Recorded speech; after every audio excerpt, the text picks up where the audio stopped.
In the mid-Wales county of Brecknockshire is its county town, Brecon. Surrounded by the tall Brecon beacons, the town is also home to smaller, natural beauties, and its quaint Jacobean and Georgian buildings of all colours complement the idyllic landscape. Brecon was, long ago, known and home to Romans, who made a base at Brecon because the River Usk could be crossed on foot there. The River Usk is the 20th longest river in the United Kingdom, flowing for 78 miles, starting in the beacons and ending at the Severn estuary. When the Normans came, they too recognized the value in having a settlement at Brecon, and the Norman nobleman Bernard Brecknockshire, as the new lord of Brecon, built a moat and bailey castle. The castle passed ownership between English lords, with numerous attempts of Welsh capture throughout the years, until Major General Roland Lockhart besieged and slighted the castle in the Civil War, ending its days as a defensive structure. The castle was renovated into a hotel by Sir Charles Morgan, a function it retains today. Brecon has for a long time been relevant in literature and the arts. In Shakespeare's Richard III, the Duke of Buckingham, the Lord of Brecon Castle, is a character. At the close of Act 4, Scene 2, he says, "And it is thus, repays he my deep service, with such contempt, made I am king for this? O let me think on Hastings and be gone, to Brecknock, while my fearful head is on." Poet Idris Davies also drew from Brecon for mentions in his works. The Ardent Gallery opened for business in Brecon in 2004 and has thrived showing, selling, and framing art, with many pieces on display being comfortingly local. Music has also proven a connecting force in Brecon. Every year there is a Baroque and a jazz festival, held in October and August respectively, with both events drawing in good crowds.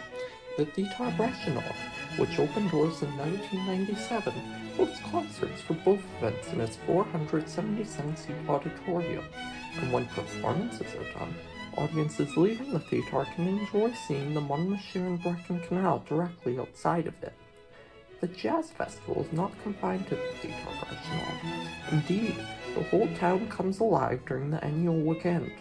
Rachel Potter, a highly acclaimed violinist, as the Theatre Brecknock's patron, runs the Baroque Music Festival, and was the one to found it. The National Eisteddfod, a founding event in the Welsh arts, was hosted in Brecon way back in 1889. The military have also had a storied presence in Brecon, as can be seen in the Royal Welsh Regimental Museum. Many medals, including Victoria Crosses, are on display. The 160th Welsh Brigade and the former 24th Regiment of the Foot, who both had highly fascinating action, such as the Zulu War, and others, are associated with Brecon's past military strength. Today, there's a training center, the Infantry Battle School, and Brecon's military barracks. Another site of learning in the town is the Brecon Museum, formerly the County Hall for Brecknockshire. This purpose was rendered useless in 1974, and so the Granier Classical Museum and Library came to be. It is otherwise known as Wagia Museum, Art Gallery, and Library. Brecon, in the Welsh tongue, is called Aberonddu, meaning mouth of the River Ondu. To replace the functions of the Shire Hall, many local matters were handed to the Brecon Guildhall for the mayor and town council. Brecon is the first town in Wales to have had a female mayor, Gwendolyn E. Morgan, who has a portrait by Isaac Cope that the town collaborated on funding. The town has numerous other fine buildings. Many are quaint old detached homes of all colours of comparatively stout height. Others, along the main streets, are grander in size and proportion, being once the town homes for surrounding gentry who could not stay at their country homes during winter due to terrible road conditions. The town's military presences, installed to subdue industrial workers, added a social excitement, much like in the Jane Austen novels. The Duke of Wellington Hotel is a great example of Brecon's Georgian places. Across from the Wellington Hotel is St. Mary's Church, one of the few churches in Brecon, aside from the cathedral.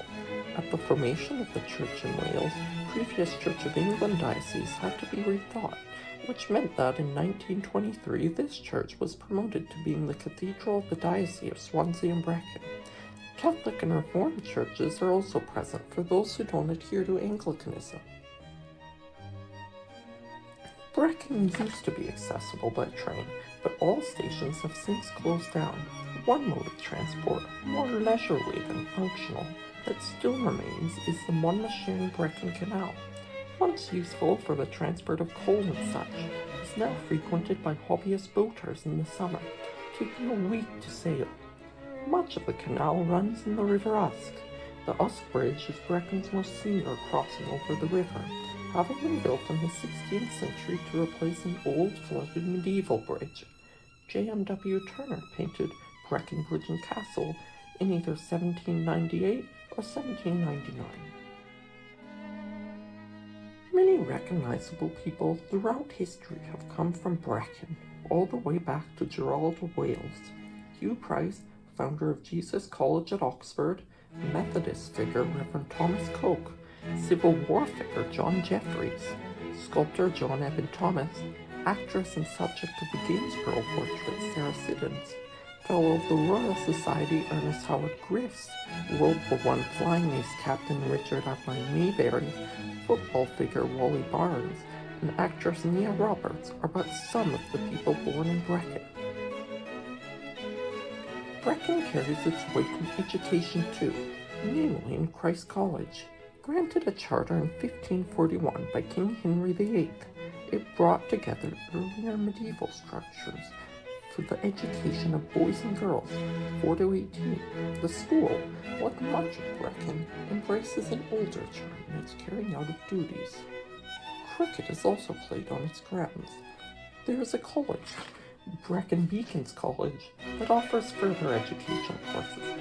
Brecon, too, has a high school and various elementary schools. Brecon, when learning more about it, proves itself to be increasingly beautiful, and it was an honor to make this video about it. Not all of Brecon was addressed, and the surrounding nature of Brecon Beacons National Park glossed over, but perhaps I'll make a video about that at a later date. And of course, much thanks for watching.